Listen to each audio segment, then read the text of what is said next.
সিস্টেমটা ব্যবহার করে যেই যেই পণ্য তৈরি করা হবে, বাংলাদেশে ম্যানুফ্যাকচার করা হবে, সেটা ডিউটি ফ্রি অ্যাক্সেস পাবে আমেরিকার মার্কেটে। এখন এইরকম প্রত্যেকটা জায়গাতে গিয়ে না না আমি যেটা না না এর আগে বেরিসে ফুয়াদ, আমি খুবই দুঃখিত যে আমার মানে আপনার মতো মানে আপনি ডিউটি ফ্রি অ্যাক্সেসের কথা বলতেছেন।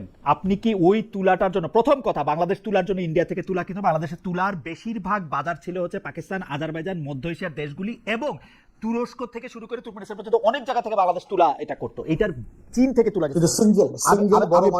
আমি বলি আপনার লিড টাইম এখানে অনেক গুরুত্বপূর্ণ। ভিয়েতনাম থেকে আমাদের মানে আপনি কখন তুলা আনবেন, আনতে কত সময় লাগবে, যাইতে কত সময় লাগবে, আপনি খালাস করতে কত সময় লাগবে, এই লিড টাইম ভেরি ইম্পর্টেন্ট।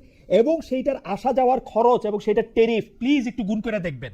আপনি আমার কথা শোনার দরকার নেই, আপনি বিজিএমইতে যারা এই তুলা আইনা ফেব্রিক বানায়া কাপড় বানায় তাদের সাথে আপনি একটু কথা বলবেন। আমি এই যে এক এক করে আসতেছে, আপনারা মানে ইন্টারফেয়ার করতে হবে না, আমি শেষ করে ফেললে। জি, থার্ড পয়েন্ট হচ্ছে, ইতিমধ্যে আমি এই ব্যাপারে বলেছি যে একটা পার্লামেন্টারি কমিটি করে দেওয়া দরকার, ক্রস পার্টি। বাংলাদেশের যে কোনো চুক্তির ব্যাপারে আমরা এর আগে আওয়ামী লীগের সময় দাবি করেছি না যে ইন্ডিয়ার সাথে করা ট্রান্সশিপমেন্ট, আদানির এগ্রিমেন্ট গুলো পাবলিক করা হোক, রিভিজিট করা হোক। আমরাও বলেছি যে এই চুক্তিটা রিভিজিট করার অপশন তো ওখানে আছে।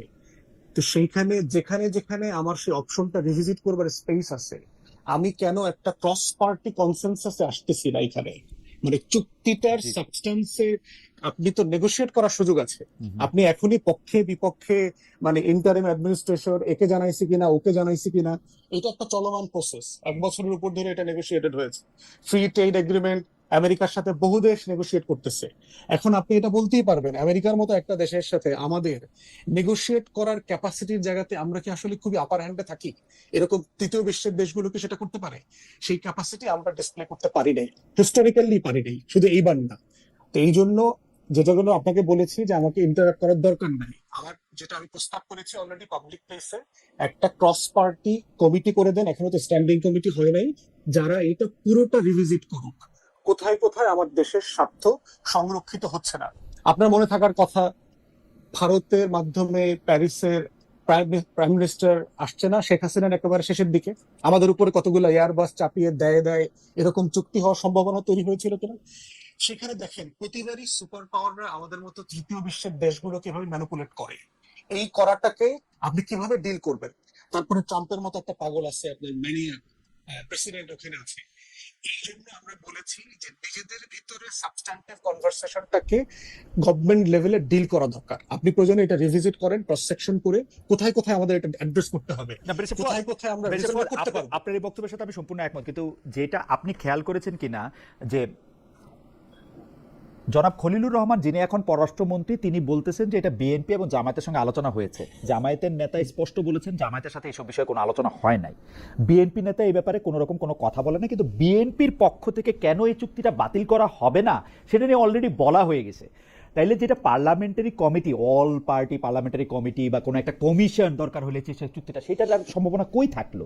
কারণ আমরা তো ধরেই নিলাম, আমরা তো মাইনেই নিলাম যে চুক্তিটা আমাদের জন্য অনেক ভালো এবং এটা ইন্ডিয়ান ন্যারেটিভ যে চুক্তিটা খারাপ। না, একটা বিষয় হচ্ছে দেখেন, বাণিজ্য মন্ত্রী কিন্তু এই ব্যাপারে ইতিমধ্যে বলেছে যে উনি একটা ব্রিফিং দেখলাম যে এখানে যদি এমন কিছু ইস্যু থাকে যেটার ব্যাপারে আমাদের জাতীয় স্বার্থ নষ্ট হচ্ছে, সেখানে অবশ্যই আমরা এটা রিভিজিট করব এবং আমাদের কাউন্টার পার্টের সাথে আমরা এই বিষয় নিয়ে আলোচনা করব। অতএব তর্কটা বন্ধ হয়ে গেছে ব্যাপারটা তা না। কিন্তু প্রশ্ন হচ্ছে যে আমাদের হিস্টোরিক যে পলিটিক্যাল ফেইলিওর আছে, যে দুর্বল সরকার, রাষ্ট্র, অযোগ্য ডিপ্লোম্যাট, এই কাঠামোগত নেগোসিয়েশনে আমাদের যে ফেইলিওর, এটা তো একটা সাকসেসের জায়গা। আপনি সাডেনলি সেই জায়গা থেকে এটা আশা করতে পারবেন না যে আমরা একটা ডক্টর মোহাম্মদ ইউনূসের 3 দিন ছিল তো উনার তো এটা নেয়ার দরকার ছিল না, উনি তো আর পলিটিক্স করবেন না, উনি আর পরে থাকবেন না। যদি পার্টিগুলোকে জানায় থাকে তাহলে সমস্যা কোথায়? বিষয় হলো যে পার্টিগুলোকে জানায় নাই তো, জামাত ইসলামী বলছে যে তাকে জানানো হয় নাই। না, বিএনপি তো এই ব্যাপারে এখন পর্যন্ত কিছু বলে নাই, জানাই নাই। বিএনপি কে জানাই যদি শুধু করে সেটা আরো আপত্তিকর। তার মানে সরকারে আসার আগে সরকারের সাথে ইউনূস সাহেবের একটা ডিল ছিল। না, এই ব্যাপারে তো আপনি অনেক আলোচনা করতে পারবেন যে বিএনপির সাথে লন্ডন মিটিং আগে ডিল হয়েছে কিনা। বিরোধী দল এই ব্যাপারগুলোতে বারবার জামায়াতের সাথে আলোচনা না করে শুধু বিএনপির সাথে আলোচনা করলাম যে 3 দিন পরে আমি একটা সই স্বাক্ষর করতে চাচ্ছি, এটা আপনারা ভালো কিনা বলেন।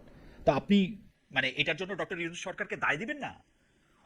না, দায়ের থেকে বড় জিনিস হচ্ছে যে যদি মানে এটা কিন্তু সাকসেসিভলি বিভিন্ন দেশের প্র্যাকটিসটা আছে। আপনি দেখবেন প্রেসিডেন্ট না, ইলেক্ট আমি যখন হয়ে যায়, আমি প্রাইম মিনিস্টার আমি ইলেক্ট, একটা উদাহরণ দেখি নাই 3 দিন পরে সরকার পরিবর্তন হবে আর এই সাকসেসিভ এরকম চুক্তি করতে একটা উদাহরণ নাই। সিরিয়াসলি আমি 3 দিন খুঁজছি, পরের বিষয় না, সিরিয়াসলি আমি 3 দিন খুঁজছি পরের পাই বিষয় নাই। না খালিদ ভাই। জি, খালিদ ভাই, এটা 3 দিন পরের বিষয় না, এটা একটা চলমান প্রসেস নো ছিল। নো, এক আমি বছরের জিজ্ঞেস উপর করছি, ধরে আমি এদেরকেও জিজ্ঞেস করছি, ওদেরকেও লম্বা জিজ্ঞেস সময় করছি। দিয়ে নেগোসিয়েশন হয়েছে। হ্যাঁ, ওটা কোনো টাইম বাউন্ড ছিল না যে 9 তারিখে এটা স্বাক্ষর করতে হবে, কোনো টাইম বাউন্ড ছিল না এটাতে। না সেটা ঠিক আছে, মানে বলতেছি আর আলোচনাটা তো আপনার চলমান ছিল, এমনটা না যে এটা মানে ওই আগের দিন করে পরের দিন 24 ঘন্টার ভিতরে করে ফেলেছে, ব্যাপারটা তা না। এখন এই ব্যাপারে যেহেতু যারা এটার সাথে ইনভলভ ছিলেন তারা এখন বর্তমান সরকারের অংশ, তারা সিম্পলি জনগণের কাছে একটা অ্যাকাউন্টেবল ট্রান্সপারেন্ট পজিশন বললেই হয় ওকে, যে এটা কি হয়েছে, আমরা আমার কোন মনে হয় যে সার্কামস্টেন্সেস আমার ছিলাম। মনে হয় যে এটা আমরা আশা করতে পারি যে আপনি একটা অ্যাকাউন্টেবল ট্রান্সপারেন্ট পজিশন নেন, সেটা আমাদের আশা। কিন্তু হয় এবার আমি দ্বিতীয় প্রসঙ্গে যাই, দ্বিতীয় প্রসঙ্গের মধ্যে থেকেও আমরা আসলে আপনাদের না দুজনকে, খালেদ আমি এই প্রসঙ্গে একটু বলতে চাই। আনিস ভাই খুব তোমাদের সংক্ষেপে দুজন যদি বলেন, আমাদের অনেকগুলি প্রসঙ্গ আছে। দুইজনে যে জি, আলাপ শুনলাম, জি, আমার জি। মনে হচ্ছে এটা একটা ইন্ডিয়া লাভবান হবে, এটা একটা মানে এটা একটা মিথ্যাচার কমপ্লিটলি। আমি আমার একটা পণ্য কিনবো, যেখান থেকে আমি সস্তা পাবো সেখানেই যাব। বাংলাদেশ থেকে ক্যারিং চার্জ কম, ইন্ডিয়া থেকে কেনা, ইন্ডিয়া আমাদের খুব প্রয়োজনে তাড়াতাড়ি আমি আনতে পারি। তো এখানে ইন্ডিয়া না রাষ্ট্র না কোথা থেকে না পেয়ে না যায়? না, কিন্তু জনাব আনিস ভাই, আমি একটা কথা বলতে বাধ্য। আমরা কিন্তু গত আওয়ামী লীগ সরকারের সময় 15 বছরে এমন অনেক সিদ্ধান্ত নিতে দেখেছি যেটা আসলে আমাদের সুবিধার জন্য না, যেটা ইন্ডিয়ার সুবিধার জন্য বেশি হয়েছে। হতে পারে, কিন্তু আমি আমি বলছি আমি যে ওটা অনেকগুলি ওটা এরকম এই তৈরি হ্যাঁ, পোশাক আমি খাতে আমি আমি অনেক ঠিক আছে, উদাহরণ ঠিক দিতে আছে, পারি। আমি জি, আমি ওটাতে দ্বিমত করছি না, কিন্তু আমি বলছি যে আমি এখন কোনো চুক্তি নাই মনে করো। হ্যাঁ। এই অবস্থা আমার যেখান থেকে সুবিধা হবে আমি সেখান থেকে নেব। আমি পাম অয়েল কেন মালয়েশিয়া থেকে না এনে আমেরিকা থেকে নেব? কোন যুক্তিতে? আমার বোয়িং কেন কিনতে হবে? আমার তো এর বিকল্প থাকতে পারে, আমি অন্য থেকে কিনতে পারি। না, এবং ইন্ডিয়ার প্রসঙ্গটা আসতেছে আনিস ভাই, ইন্ডিয়ার প্রসঙ্গটা মানে আসতেছে যে ইন্ডিয়ার আমাদের প্রসঙ্গ, এখন অভিজ্ঞতা আমি বলে যে ইন্ডিয়া আমাদের সাথে এরকম অনেক বাণিজ্য চুক্তি করেছে। আচ্ছা ইন্ডিয়া প্রসঙ্গ গেল, এখন আমি আচ্ছা। বলছি আরেকটা কথা হচ্ছে যে আলাপ এটা একটা বলছে, এটা একটা চলমান প্রক্রিয়া। উনি 3 দিনের আগে এই জন্য কেন, কিসের চলমান প্রক্রিয়া? উনি কি নির্বাচিত সরকার? 2 দিন পরে একটা নির্বাচিত সরকার আসতেছে, সেটা তো তার বিষয়। আর উনি যদি একটা নির্বাচিত সরকার থাকতেন তাহলে সেটা একটা বিষয় না, ছিল। কিন্তু আনিস ভাই, উনি কি আরেকটা নির্বাচিত সরকারকে ক্ষমতা দিয়ে যাচ্ছেন?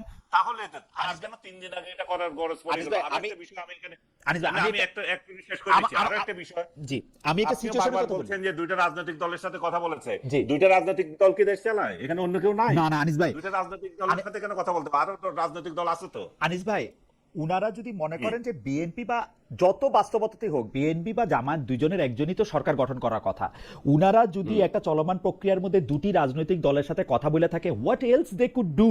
একটা টেবিলে তারা বসে আছে এবং তারা জানে না। আমি বেরিসা ফুয়াদের কথার সাথে একমত যে জনাব ডোনাল্ড ট্রাম্প, যার সেনিটি নিয়ে এই পৃথিবীর সবার সন্দেহ আছে, সে কখন কি করবে, তখন ওদের কাজ কি? ওরা কি চুক্তিটাকে ওইখানে বলবে যে ভাই এই চুক্তি যেমন আছে তেমন আছে, আমি চলে গেলাম, নাকি ও দুইটা পলিটিক্যাল পার্টির সাথে আলাপ করে চুক্তিটাকে আগায় নিয়ে যাবে? কি করবে সে?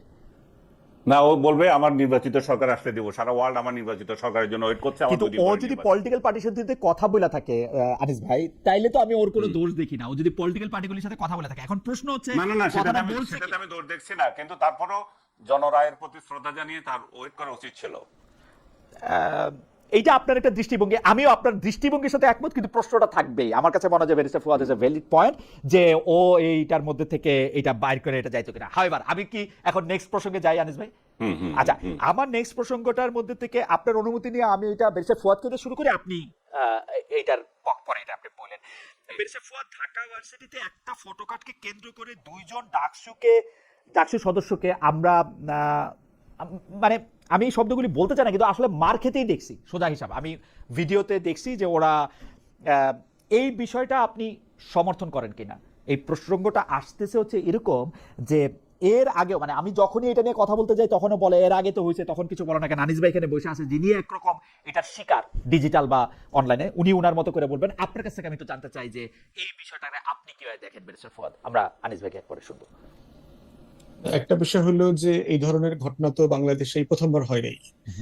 এইটা বহু বছর থেকে, দশকের পর দশক থেকে আপনার আমার রাষ্ট্রীয় বিচারহীনতার যে কালচার গড়ে উঠেছে, কোনো বিষয় কি সিরিয়াসলি না নেওয়া, কোনো অন্যায় কি ফৌজদারি আকারে সিরিয়াসলি না নেওয়া, এবং না নিতে নিতে যেটা হয়েছে যে সমাজের ভিতরে রাষ্ট্রীয় প্রতিষ্ঠানের উপরে যে আস্থার জায়গা থাকার কথা ছিল সেটা কমপ্লিটলি ব্রেকডাউন করেছে।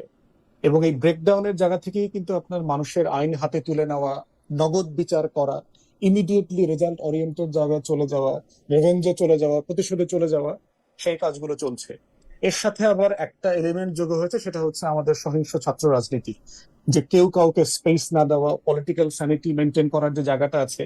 এবং এটা একটা ধারাবাহিক ঘটনাগুলো ঘটেছে, অনেকগুলো ঘটনা আপনি দেখেছেন গত 1-2 সপ্তাহে চিটাগং সিটি কলেজের সশস্ত্র মারামারি, এরপরে পাবনা, কুমিল্লা, রাজশাহী, বিভিন্ন জায়গার ফলো আপ যে টেন্স সিচুয়েশন গুলো আমরা দেখেছি। আমি যেটা এর আগে ইতিমধ্যে বলেছি, সেটা হচ্ছে আমাদের টোটাল ছাত্র রাজনীতির একটা নতুন বন্দোবস্ত দরকার।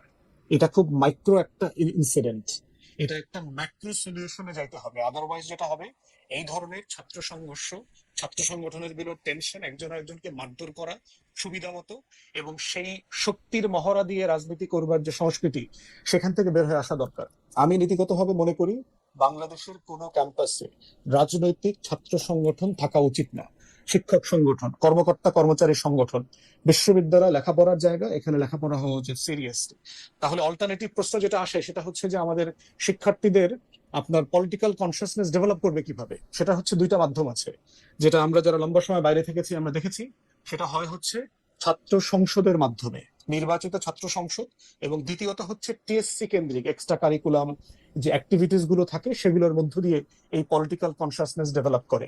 এই ম্যাক্রো সলিউশন নিয়ে যদি আমরা কাজ করতে না পারি, যে একটা নতুন রাজনৈতিক বন্দোবস্ত দরকার সবার মধ্যে ছাত্র রাজনীতি বিষয়ে, তাহলে হচ্ছে সিম্পলি এই ঘটনা, তারপরে চিটাগাংয়ের মারামারি অথবা কুমিল্লা পাবনার মারামারি, এগুলো বিচ্ছিন্ন আকারে আমরা আলাপ করে এটা সমাধানে যেতে পারবো না। ওকে।